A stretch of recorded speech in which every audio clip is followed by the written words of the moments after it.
tjetër, pra, Bashkimi Evropian nuk përfaqësohet nga një emëruar për momentin aty, ndërkohë qëndrimi politik i shteteve kryesore dhe konkretisht i shtetit gjerman, i Gjermanisë, ishte i prerë për që rrezikohet integrimi evropian.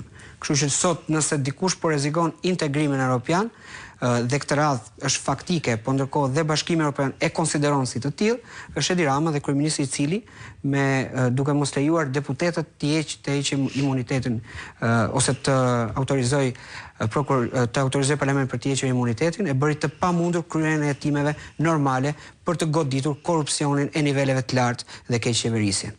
Kështu që në një dimension tjetër kemi edhe një SPAK tashmë, e cila ka trokitur realisht në dyert e të paprekshme. Kështu që mendoj që nëse ky trekëndësh faktor është shumë të rëndësishëm për shoqërinë shqiptare, opozitë Bashkimi Evropian SPAK do të koordinonin lëvizjet në raport me të mirën e shoqërisë. Mendoj që shumë shpejt ne do të jemi përpara zgjedhjeve të parakoshme, përpara një qeverie teknike dhe organizimi i palëzgjedhjeve të lira dhe të ndershme, ku do ketë mundësi Shqipëria të ndrojë drejtimin nga drejt keqeverisë dhe korrupsionit dhe monopolizimit të gjitha institucioneve, të gjitha pushteteve në një njeri, në një vend i cili realisht aspiron të jetë pjesë e Bashkimit Evropian. Ndërkohë që gjithë këto sinjalet flasin dhe gjithë ngjarjet e fundit flasin në favor të narrativës së opozitës, në fakt dhe të atyre që janë në oponencë me qeverinë për rastet e korrupsionit, qëndrimet që ndryshe flitet, ndryshe veprohet, pastaj kur vjen puna, rastet e infrastrukturës që ne kemi parë e kështu me radhë, gjë që edhe pozicioni i vështirë se edhe kryeministri ka treguar në të paktën 2 raste në ditë të fundit një gjendje nervoze të tij. Kjo është interpretuar për shkak të presioneve të tjera që ka. Nuk ka faj. Si ndikon kjo pastaj edhe tek shoqëria, sepse dakord nga njëra anë që njerëzit thonë që po duket që gjërat nuk shkojnë mirë, që këtu ka shumë probleme. Por nga ana tjetër edhe kjo varfrimi i njerëzve, ikja e njerëzve, kapja e atyre që kanë mbetur tani si shkak i korrupsionit, i punëdhënësve të mëdhenj që mbetet shteti dhe të tjerë. Cila për fat të keq kanë ndrur dhe normat morale të shoqërisë. Kanë ndrur një shoqëri që kupton, por nuk reagon dot ashtu si do donte po të ishte. Shiko, shoqëria në një mënyrë apo një tjetër duam ne është bërë pjesë e këtij lloj koncepti ku nuk mbahet përgjegjësi.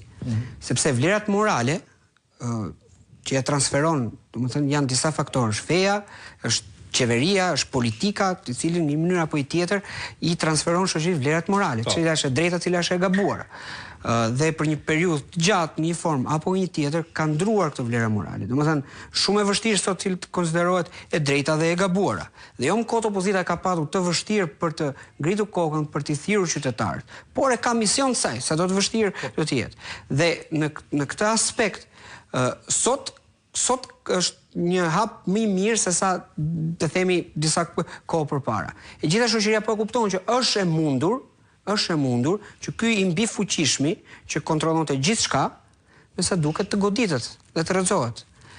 Dhe vetë shoqëria në këto momente është momenti për të rivendosur atë normalitetin moral të saj.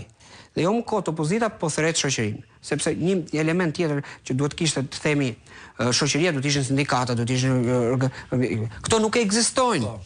Kupton se ndodh në emisione që më thonë që shiko se protestat në vendin e kaluar i bëjnë sindikatat. Po këtu nuk i bëjnë sindikatat, çfarë bëjmë, mos i bëjmë ne? Urdhëroni bujën.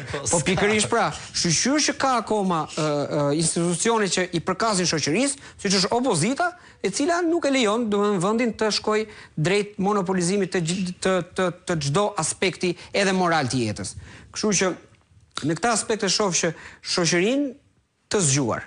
A ka nevojë masë dhe pak më shumë kohë? Unë shpresoj që jo. Po edhe nëse do të kishte nevojë, është prap detyra opozitës që të vazhdojë betejën, sido që të vazhdojë betejën derisa shoqëria dhe opozita dhe gjithë bashk t'i përshtaten dhe të gjejnë moralin shoqëror për të vendosur një herë mirë çfarë është e drejtë dhe çfarë është e gabuar. Dhe kjo do ta bëjë shoqërinë që të reagojë gjithmonë më shumë, dhe kjo do ta bëjë që nesër pas nesër, jo vetëm kjo qeveri, pasi kjo i ka ditë të numëruara. Unë jam i bindur për këtë gjë, dhe them me bindje të plot. Por ajo që do ndërtojmë këtë radhë është një mesazh dhe për qeveritë e ardhshme që do të ndërtohen dhe për brezat e ardhshëm të cilët do të qeverisin. Është koncepti që kur ke qeveris, kur ke korrupsion të nivelit lartë, ti duhet të largohesh. Dhe kush të largon është shoqëria dhe është populli shqiptar që duhet të largojë nga kjo qeveri.